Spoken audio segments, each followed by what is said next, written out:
dead. Okay, good question. Alright, all the badges are gone, so... Oh, wait, there's a few more. Filmezi tu? Da, boss. Așa. Could you please give us badges for the people with questions, if that's possible? Sau nu? Ce vrei să mai iei, mă? Nu știu. Că sunt tot cu ăsta. Oh, okay. Poate filmezi pe el. Well, I'll ask that question. That was a rogue question.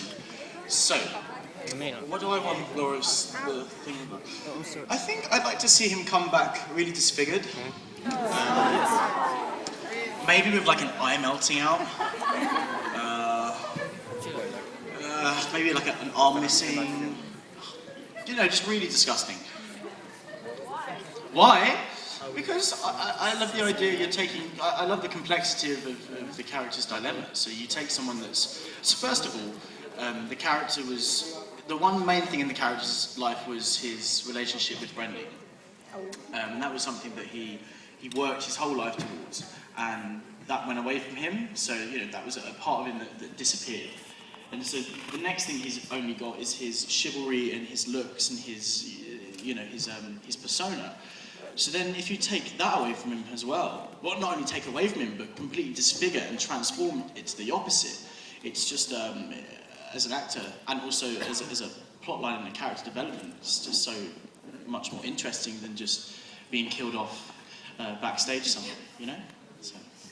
And whether I think he should be on the Iron Throne, I don't think Loras should be on the Iron Throne, but I definitely think the Tyrells are a very good candidate. My friend Vlad that I met recently, he's a big Martell, House Martell fan, and he was saying that he thinks they should be on the Iron Throne. I guess like they're cunning and stuff, but the thing that the Tyrells have got is not only are they cunning, powerful, rich, good-looking, charismatic, it goes on. Do you know what I mean? They've just got all of it to keep the realm in place. They go, huh? They have food. They have food. Yeah. Okay. I want your Good first sister. question. I think this presents I want were the your best sister. asked question as well. So, the better question you ask, the bigger the prize. And so far, you're in the lead. Okay. All right, next question. Hello, Finn. Thank you for not having us here. Thank you for having me. Okay. This show has an incredible British cast, and you know, you see actors from stuff like Misfits and Skins in here. So my question is, when the show was okay, take it off. During the casting process, was there a buzz around the UK in the sense that you need to get on this? This is going to be an HBO show. It's going to give you a lot of exposure. So wait a second. that ties into the audition process. If you can talk about that, because probably there was some added pressure. Also, what's it like to film gay scenes? Okay, right. So then let's deal with the first question. So when it was first being cast, it was only a pilot, so it hadn't been commissioned for a first full season. And I was in my last year at drama school, and you know, there was a small buzz about this show. Nowhere near as much buzz there is now if you're going for castings. I mean, now if you're going for an audition, it must be like just the biggest thing in the world. But then it was just, oh, there's this thing, there's HBO, it's shot in Ireland, it sounds very impressive. So there was a buzz, but nothing like the buzz there is for the show now, obviously. Does that answer your question? And then, so the second question, what's it like getting it on with the guy? Also, if you can talk a little bit about your audition. Oh, my audition. Okay, so... We'll get to the sex scenes. We'll get there. We got an hour. Okay, so has anyone watched Doctor Who here? Yeah. Anyone heard of the Sarah Jane Adventures? Yeah. Right. So I did 2 episodes of the Sarah Jane Adventures, and whilst I was filming, the last day of filming, an audition came through. No, rewind. So before I even had a professional job, whilst I was still at drama school, I had an audition for the pilot of Game of Thrones, and I went up for Jon Snow.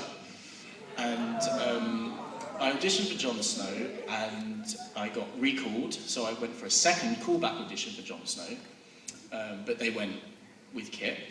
And then there was talk amongst, possibly being seen for Robb Stark. But again, that went away. They found someone else, and they cast a pilot, and I forgot all about it. So, fast forward 6 months' time. I've just finished filming Sarah Jane, and I get a call from my agent saying, "Oh, so they've decided to commission Game of Thrones for a full season, and they want to see you for the role of Sir Loras." So, yes, I was like really happy, but it was the next day, so I only had a day to prepare, for what is, a huge audition. And I was in Wales, and the audition was in London, which is like hours apart. So I had very little time to prepare. I went to the audition. I was very underprepared. I felt underprepared. I felt like I really messed it up, and I left the audition thinking that I completely screwed up my chance of being in the show. Little did I know, a week later, I got another callback for Loras, so I went in, this time fully prepared. I went in, I felt like I completely smashed it, and then a week later I got the job. So that was my audition process in its long entirety. Gay stuff. If you want to call it that. Gay stuff, yeah. Great. It was really amazing working with Gethin. I think any kind of intimate scene, whether it's gay or straight or whatever, when you're being intimate with someone that you don't naturally have those feelings towards when you're putting it on, it's an intense process because you have to be in the moment. Because if you're not in the moment, it's not going to look truthful. So yeah, you just got to kind of lock in and just shut everything else out and just play the truth of the story and the characters. And Gethin was wonderful to work with. So yeah. Thank you. All right. Next one. Hello. Actually, I would like to have two questions. Okay. The first one would be about Joffrey, because earlier during your autograph session, you told me that he's your favorite character. Why is that? Is it because you think that playing Joffrey is more challenging as an actor, or do you actually like him in the books? Sorry, what was the last bit? Do I actually... Liked him in the books. I like Joffrey. Okay, let me be straight. My favourite character is Loras Tyrell. The only... Because it's such a boring answer, like someone says, "Oh, what's your favourite character?" You go, "Oh, my own." It's like, oh, yeah, get over yourself. The reason I like Joffrey, and the reason I like, I like Joffrey just because he's a fun little shit to play. It's just, a dream job to be as bad as you can and not care. I also like Theon, the part of Theon as well, because there's a nice complexity to the character, and even though what he does is completely evil, you can see inside that character. You can see why he's doing it. You can see he's a very torn individual, because of the life that he's lived and the families that he's had to align to. And I like the juxtaposition and the complexity of that character. Yeah. So who's your favorite one? So who's my favourite character?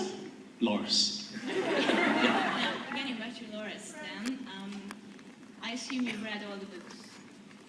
And I think there's a big difference between the Loras in the books and the Loras in the series. I mean, the Loras in the books is just a knight, an ideal knight, put it that way. He has knightly valors, and he embodies all the knightly valors himself, and that's all.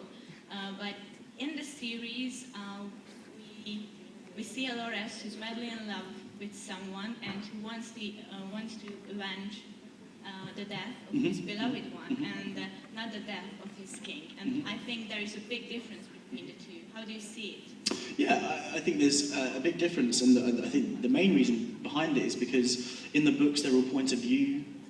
It's all point of view. And what the show does is it allows you to really get in depth with all of the characters outside of just one person's point of view. So even though it's different, it's not to say that that wasn't what was going on at the time. If you read in between the lines, the way that Loras is written in the show is most probably the truer of the Lorases. In the books, you only see Loras through maybe Sansa mainly, and Sansa sees Loras as this this ostentatious knight who's amazing, which he is. But there's also that's his public side. He also has a personal side, which I think the show explores more because it's more interesting. Yes, but I think it was not that biased in the books that Loras would have been in love with Renly or something like that. So it was a bit weird. Well, in the books, it wasn't made up. In the books, it was kind of not heavily suggested, but it's definitely suggested that Loras and Renly had a thing going on. And I think even later on down the line, George Martin confirmed the fact that they were lovers. I didn't know that. Yeah. The only reference I got was when Stannis told Renly that he hardly believes that he had a honeymoon or anything. He done anything during that honeymoon. Yeah, it's a very there's very small references. Do you know what I mean? And I didn't pick up on it at first, but it's there. It's not something that HBO made up. So. Okay, thank you. Cool. Just a note. Try to limit yourselves to one question, please. That way, as many as possible can ask questions. Okay. Hi, welcome to our extended realm here in Romania. You have a Yeah, lot, I love this realm. of fans, yeah, especially girls. Yeah. And I would like to draw attention on you now, not Loras. How much have you grown accustomed to being recognized in the crowd? Because you were outside with a photo station with John, and I turned around and I bumped into you and I